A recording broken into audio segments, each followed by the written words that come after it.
All right, welcome to this week's episode of Luv Subbin, and I know things might be out of sequence a little bit because last week we were in Florida. 83 degrees cooking Thanksgiving dinner, so if you haven't checked out that video, you can check it out up here. Yes. It was a lot of fun making Thanksgiving dinner in Super our fun. RV. But this week, we are back in Vermont and we are winterizing. Right. So we thought it'd be helpful to do a winterization video on how we do it. Right. So maybe you could learn something. Plus we have checklists. Right. So before I forget, if you go to www.lovesubbin.com, I'll have a complete checklist to how we winterize. So why should you watch our video versus all the others out there that are on winterization? Well, one, this is our 19th winterization. Yes, and Vermont weather gets below zero. Yeah, I mean, we've been 20, 25 degrees below zero here, and we've never had an issue. Right. So we've done it a lot. Second, if you ever have seen our channel trailer, you know that I am obsessed with the details of RV living and life. And I will almost guarantee that there are things in this video that either you haven't ever done, and most of which aren't too late to already do again, or you'll have things that will be like, this guy's an idiot. Why is he doing this? Either way, it'll be interesting, and there'll be some stuff that I'm sure you can learn and take away from this video. All right, we're going to wash her up and get the road salt off of her and get started. Hope you enjoy the video. So let's start with some of the tools you're going to need to do the winterization of your plumbing system. First of which, obviously, is the RV and marine antifreeze, the potable. How many jugs do we usually go through? Usually 3 to 4 is what we'll use, depending upon. And what size is that, a gallon? This is a gallon, yeah. So 3 to 4, negative 50 degree burst protection, and they're like $2.99 at Walmart. Next, this is my winterization kit. You'll need the following: a hot water tank flushing tool, a tool that allows you to add either antifreeze or, if you're sanitizing, Clorox to your fresh water tank, a plug that plugs into your city water connection that will allow you to blow out your lines, and then finally, this I find most helpful. This I got at Home Depot. I believe it's a toilet fitting. But what it does is it will allow me to very easily put antifreeze into my system. Super easy. We'll show you how all this stuff works. Sounds good. All right, so the first step is to flush out your black water tank. We do not have a black water flush, so we use what is called The wand of nastiness. the wand of nastiness. So why don't you go ahead and demonstrate what that thing will do?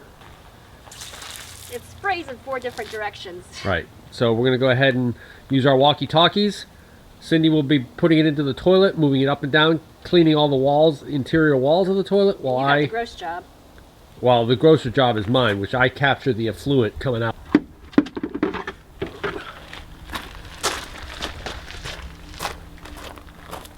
Where do you dump that? This goes into the toilet. We finally found another use for COVID masks, huh? Yeah, well, if you're the flushor, I highly recommend goggles, a COVID mask, and gloves. That's a disgusting job, and there's some splashback. Okay, so the fresh water tank has been drained. The valve to the black and gray tank are open with the small pan. I'm not using the garbage can because it would smash it, but the small pan to catch anything. And now what we're going to do is we're going to lower and raise the RV to make sure every last bit of water gets out of those tanks. So let's go ahead and do that.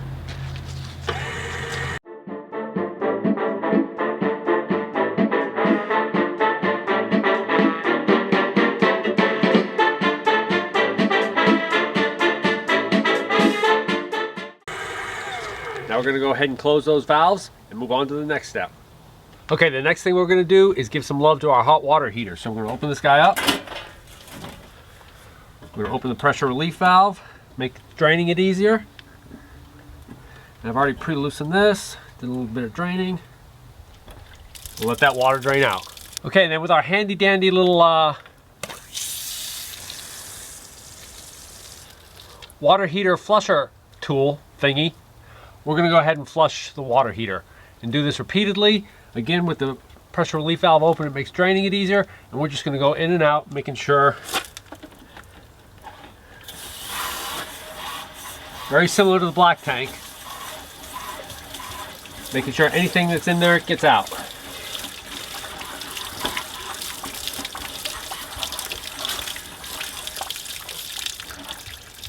drain, and we'll repeat a number of times.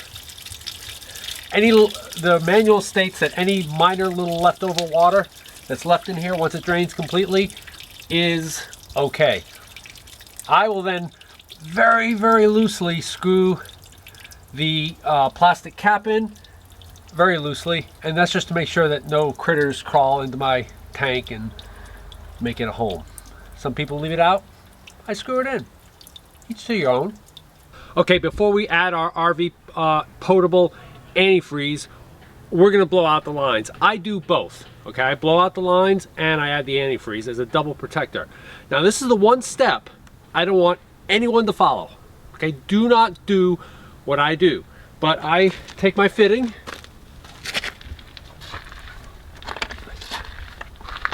I screw it in. What fitting is that? That is a specialized fitting for blowing out lines. And I take my bicycle pump. Attach that. Now right now the entire internet world is freaking out saying, "Ah, you can't do that."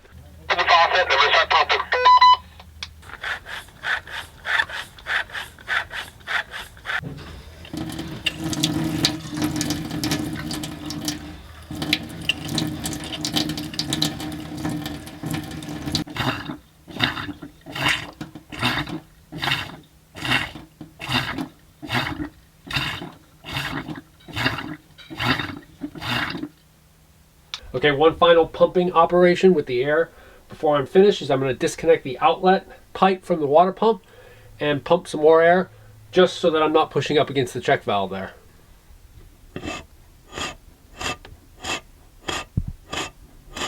Just a drip here and there, but nothing big.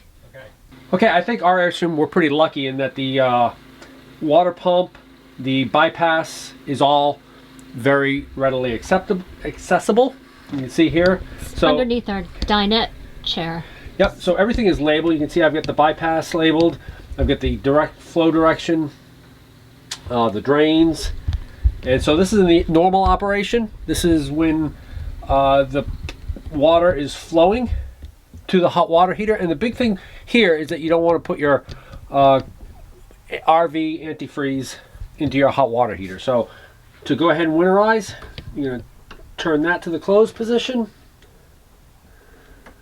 and turn this to the open position, and that'll allow the antifreeze just to flow through the water system and this will be part the water heater. This will be in the checklist, right? Absolutely, it'll all be there. Excellent. All right, so now comes the fun part. We've blown out our lines and we're going to add our RV potable antifreeze. So we're going to do that by unscrewing the inlet pipe to the water pump, and we're going to screw our little fitting from Home Depot onto that. And I always find it easier to transfer your RV antifreeze to a larger container, wider open container, yeah, because otherwise it's hard to get into this little jug. So we transfer it into that. So the next step will be to pressurize the system with the antifreeze. Ready. It just sucks it up, right? Yep. Alright, so we pressurize the system. We're going to add more antifreeze, and now Cindy is going to systematically open all the faucets until I see pink running. Until pure pink comes out. Just let me know. Okay.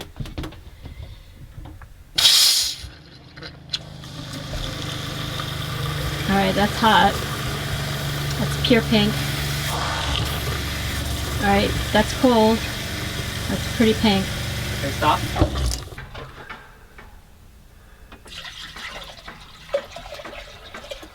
I'm gonna do the bathroom next, okay? Yep. Alright, that's looking pretty pink. Alright. Ready for the toilet? Yep.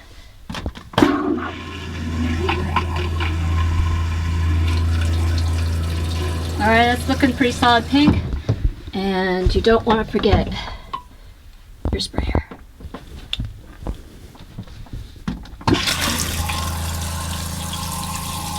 All right, that's looking pretty solid. Take 2. So the question comes up a lot, can you add portable antifreeze to your freshwater tank and then just pump it through that way? And the answer to that is yes. The downside to that, as you can see, we have filled our entire system with potable antifreeze with about 1.5 gallons. Now I'm going to still use more because I'm going to put some into the traps and straight into the tanks as well.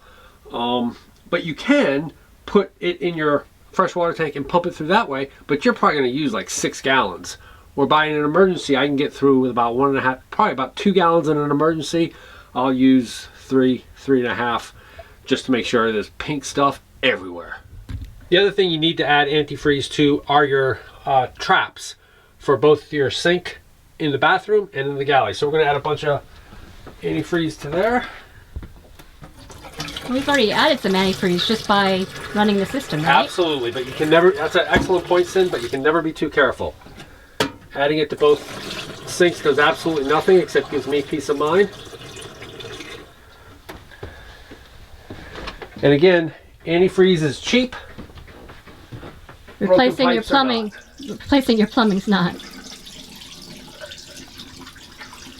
Don't forget the shower. Even though I think the shower drain goes straight down to the tank, I still add antifreeze. So we're going to do that too. Put that in the drain.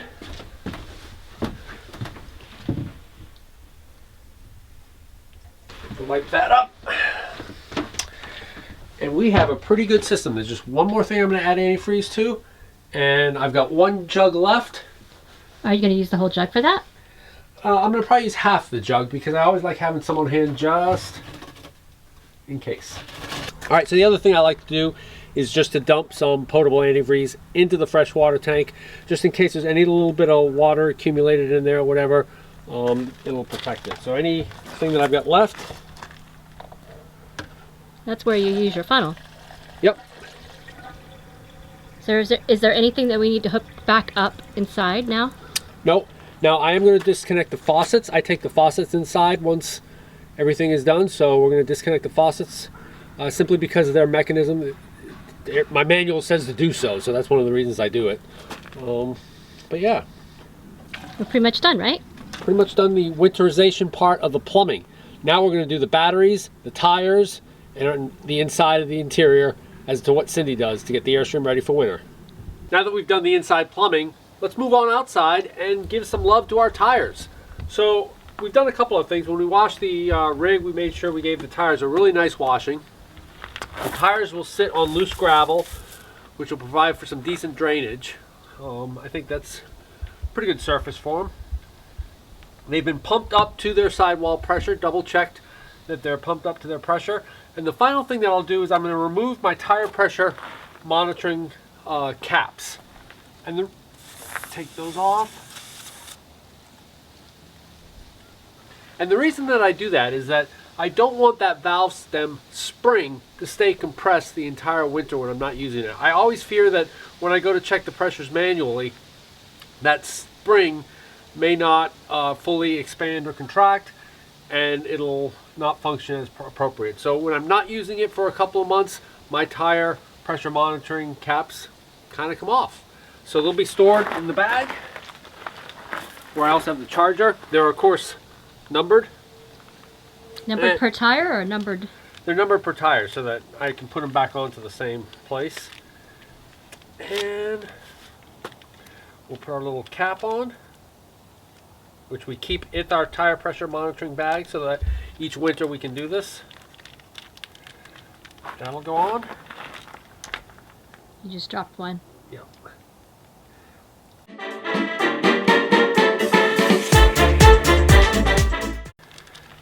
And the last step for our tires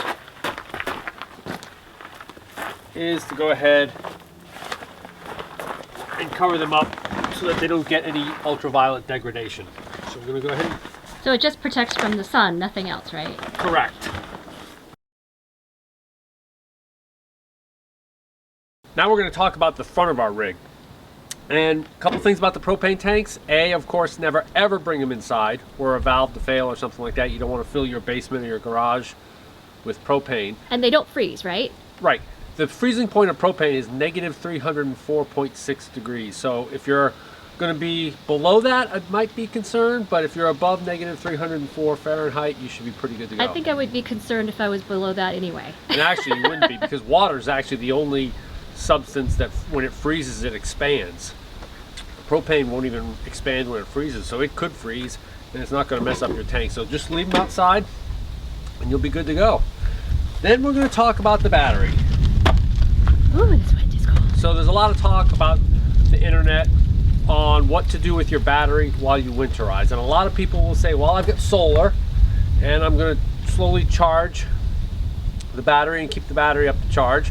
There are others who may hook up a triple charger to your battery and leave it here, but that's not what I do.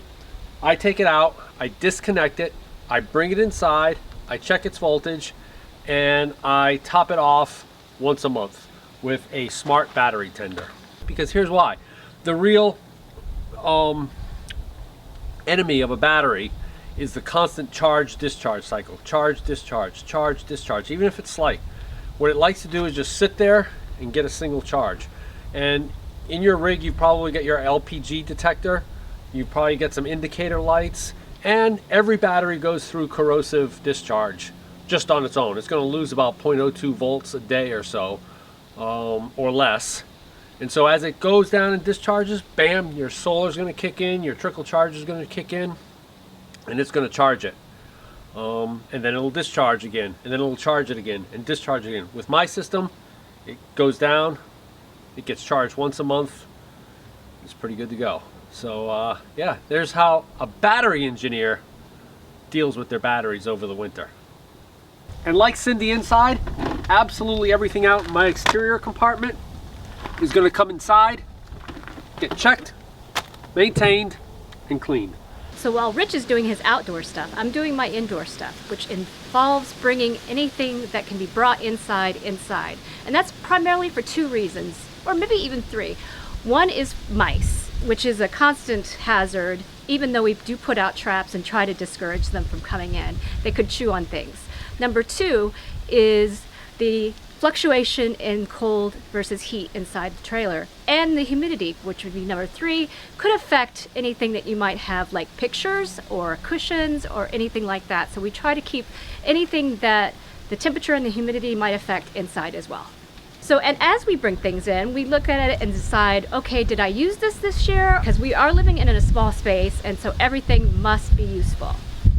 All right, as you can see, things are starting to be brought in. And one of the things I do like to do, if I particularly like an arrangement that I've done for a cabinet, like this one, for example, with my packing cubes, I'll take a picture of it so that I can remember next year how I had things arranged. So you can see almost everything's been taken out except for like the Grinch and, you know, a few hooks and some wires. I've cleaned everything. Wait, you even took the fridge magnets off. Yes, I did. Wow. So everything's been cleaned. The refrigerator is cleaned out and has been propped open, including the freezer compartment, to avoid smells and mildew. I'm putting out damp red. Doesn't do anything below 0, so it doesn't do anything for humidity. Yeah, check out this video here where we kind of explain that. Yes. So we're leaving that there. I have a few mouse discouragers in some various places. And what is that, Sid? What is a mouse discourager? Well, they say that mice don't like very potent scents, and so some people swear by dryer sheets. I've found that dryer sheets don't really hold their smell very well, and so I use a sponge with some peppermint oil.